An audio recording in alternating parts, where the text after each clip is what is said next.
திருச்சிற்றம்பலம். நமச்சிவாய வாழ்க, நாதந்தாள் வாழ்க. என்று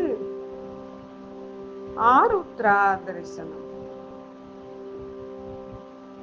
சிவபெருமானின் நட்சத்திரமாக திருவாதிரை கருதப்படுகின்றது.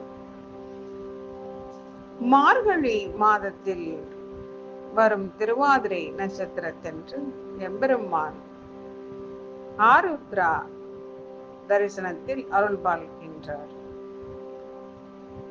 திரேதாயுகத்தில் வாழ்ந்த சேந்தனார் என்ற பக்தரின் வீட்டிற்கு சிவபெருமான் கலியுண்ண வந்ததன் நினைவாக இன்றும் திருவாதிரை அன்று கலி சிவபெருமானுக்கு படைக்கப்படுகின்றது. பதஞ்சலி முனிவரும் வியாக்கிரபாத முனிவரும் சிவபெருமானின் ஆனந்த தாண்டவத்தை கண்டு வேறு பெற்ற நாள் இதுவே என்று கூறப்படுகின்றது.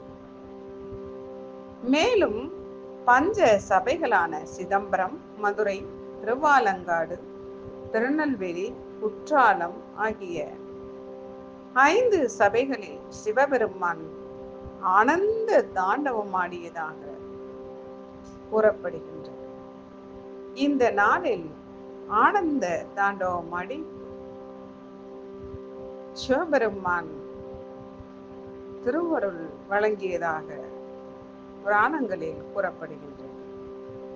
இதில் சிதம்பரத்தில் ஆருத்ரா தரிசனம் மிக முக்கியமானது. உத்தரகோச மங்கையில் நடராஜ பெருமானுக்கு சந்தன காப்பு அலங்காரம் நீக்கப்பட்டு வருடம் ஒரு முறையாக இந்த நாளில் அபிஷேகம் செய்யப்படுகின்றது. கல்வெட்டுக்கள் மற்றும் இலக்கிய சான்றுகளின்படி இந்த விழா 1500 ஆண்டுகளுக்கும் மேலாக கொண்டாடப்பட்டு வருகின்றது. ஆருத்ரா என்பது சிவபெருமானின் 5 முக்கிய செயல்களை குறிக்கின்றது. உயிர்களை படைத்தல், உயிர்களை காத்தல், உயிர்களை அழித்தல், உயிர்களை மறைத்தல், உயிர்களுக்கு திருவருள் செய்தல், இப்படியாகப்பட்ட 5 செயல்களை குறித்து ஆருத்ரா தரிசனம் கொண்டாடப்படுகின்றது. இந்த நாளில் நடராஜ பெருமானை தரிசிப்பது பிறவி பிணியில் இருந்து விடுபட உதவும். சுவாமியை அன்றைய தினம் தரிசித்து அவரை போற்றி வணங்க நம் துன்பமெல்லாம் நம்மை விட்டு விலகி சிவப்பேறு பெற திருவருள் கூடும்.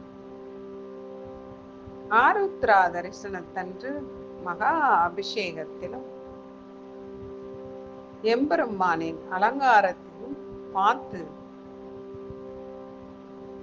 அவருடைய திருவுருளை பெற்று போற்றி வணங்க எல்லா நலமும் வளமும் பெற்று இன்புற்று வாழ எம்பெருமான் திருவருள் செய்வார்.